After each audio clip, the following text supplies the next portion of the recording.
사랑하는 예범의 성도 여러분, 오늘 토요일 새벽입니다. 오늘도 성도님들의 가정과 생업에 하나님의 은혜와 평강이 넘쳐나기를 주님의 이름으로 축원합니다. 오늘 거룩한 성일을 맞이해서 몸과 마음과 영혼이 잘 성결되게 준비되기를 주님의 이름으로 바라는 마음입니다. 오늘 우리에게 주신 말씀은 잠언 23장 25절의 말씀입니다. 의인의 아비는 크게 즐거울 것이요 지혜로운 자식을 낳은 자는 그로 말미암아 즐거울 것이니라. 다시 한번 봉독합니다. 의인의 아비는 크게 즐거울 것이요 지혜로운 자식을 낳은 자는 그로 말미암아 즐거울 것이니라. 저는 오늘 그 효자가 가야 할 길 세 번째를 말씀드리고자 합니다. 본문의 말씀에 효자가 가야 할 길은 바로 의인의 길이라는 것입니다. 의인의 길. 즉 의인의 아비는 크게 즐거울 것이요 이렇게 되어 있습니다. 아무리 자녀가 돈을 잘 벌고 높은 위치에 있어서 부모에게 좋은 것과 귀한 것을 대접한다 하더라도 그가 의롭지 못하고 세상에 손가락질을 받는다면 그 부모의 마음은 불편할 것입니다.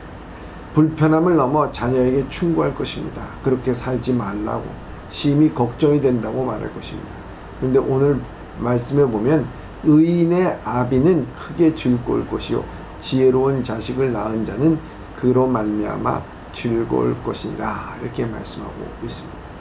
여러분들이 너무나도 잘 아는 아브라함 링컨 있지 않습니까? 미국의 16대 대통령 아브라함 링컨입니다. 이 아브라함 링컨의 이야기입니다. 우리가 잘 아는 것처럼 링컨은 영국에서 이주해온 가난한 이주민의 아들로 태어났습니다. 그의 아버지 토마스 링컨은 구두 수선공이었습니다. 링컨이 대통령이 되었을 때 링컨이 구두 수선공의 아들이라는 사실에 상원 의원들은 크게 충격을 받았다고 합니다. 대부분 높은 학력에다가 명문 귀족 집안의 출신인 상원 의원들은 신발 수선공의 집안에다가 학교도 제대로 다니지 못한 링컨을 탐탁치 않게 여겼습니다. 대통령이 되어 처음 상원에 나갔을 때 한 상원 의원이 링컨에게 모욕적인 말을 합니다. 당신같이 무식한 사람을 대통령으로 모시게 된 것이 우리에게는 다시 없는 불행이요. 당신의 아버지는 구두 수선하는 사람이고 그런 사람의 아들, 그런 천한 사람의 아들을 우리가 대통령으로 모시게 되다니. 그러면서 자신의 구두를 벗어들고는 이 구두도 당신 아버지가 만든 구두요 라고 말했습니다. 그러자 여기저기서 키득키득하면서 그 웃는 소리가 새어나왔습니다. 그때 링컨은 오히려 얼굴에 만면의 미소를 띠고서 이렇게 말합니다. 대단히 감사합니다. 오랫동안 잊고 있었는데 아버지를 기억나게 해주셔서 감사합니다. 저는 아버지를 자랑스럽게 생각합니다. 우리 아버지의 직업에 충실했고 구두를 잘 만드시는 분이셨습니다. 그 아버지가 아니었다면 저는 오늘 이 영광스러운 자리에 서 있지도 못할 것입니다. 여기 계신 분 중에서 제 아버지가 만드신 신발을 신고 계신 분들이 있을 것입니다. 만약 그 신발이 불편하시거나 고장이 나거든 가져오십시오. 제가 아버지의 기술을 옆에서 배웠기 때문입니다. 조금은 손봐드릴 수 있을 것입니다. 물론 제 솜씨는 돌아가신 아버지의 솜씨에 비교할 수가 없습니다. 그러자 키득거리며 웃던 사람들이 모두 숙연해지고 말았다고 합니다. 부모의 모습이 아무리 초라하더라도 그 결코 경히 여겨서는 안 되는 것입니다. 그것이 믿음의 사람들에게 요구하시는 하나님의 명령입니다. 누가 의인의 아비입니까? 이 자식이 부모의 가르침을 잘 받아 진리에 따르고 진리 가운데 사는 자식이 부모를 말합니다. 부모를 공경하고 즐겁게 해드려야 한다는 말씀을 하면서 그 가운데 전혀 상황이 다른 듯한 이 말씀이 삽입되어 있습니다. 그러나 23절의 말씀이 우연히 그 자리를 위치한 것이 아닙니다. 부모는 자식을 진리로 가르쳐야 됩니다. 물론 어느 부모든지 자식에게 잘못된 길을 가르치고자 하는 부모는 없습니다. 게다가 자기에게는 옆으로 가면서 자기는 옆으로 가면서 자기 새끼에게는 바로 가라고 가르치는 말처럼 자신은 비록 바르게 살지 못하더라도 자식만은 바르게 자라기를 바라는 것입니다. 그게 부모의 마음입니다.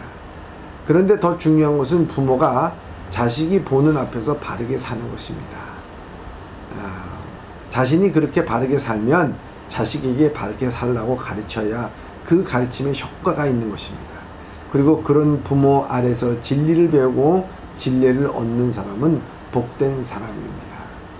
부모께로부터 배운 진리의 말씀이나 가르침 그리고 지혜를 따라서 사는 사람은 의인인데 그 의인의 부모는 자식의 진리 안에서 살아가는 모습을 즐거움을 삼는 것입니다. 사랑하는 성도 여러분, 우리가 이것을 아주 명확하게 기억해야 됩니다. 모든 부모가 자식들이 잘 되기를 바랍니다. 돈이 없이 비천하게 사는 것보다는 넉넉히 여유 있는 생활을 하는 것을 원합니다. 기왕이면 사회에서 명망이 있고 우리가 흔히 말하는 것처럼 출세하는 것도 부모에게는 큰 기쁨이 됩니다. 그런데 진정으로 부모의 기쁨이 되는 것은 자식들이 진리를 따라 사는 것입니다. 바르게 사는 것입니다. 자기 자식이 돈을 많이 벌어 부자가 되었다는 말을 듣는 것보다 당신 자식이 바른 사람, 또 사회적으로 신앙적으로 좋은 사람이 되었다는 말을 듣기를 더 기뻐합니다. 요한 3서 3절과 4절에 이렇게 기록합니다.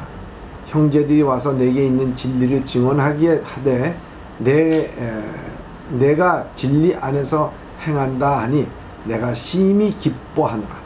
내가 내 자녀들의 진리 안에서 행한다 함을 듣는 것보다 더 기쁜 일은 없도다 라고 사도 요한은 가요에게 편지를 쓰면서 한 말입니다. 그런데 말과 진리를 따라 바르게 산다는 것은 참 중요하다 하는 것을 우리에게 말씀해 주고 있습니다. 그러기에 오늘도 우리는 의인답게 하나님의 의인답게 우리가 말을 하고 행동함으로 말미암아 부모를 즐겁게 하고 또 여러분들의 인생 자체가 하나님 앞에 인정받는 인생으로 살아갈 수 있기를 주님의 이름으로 축원합니다.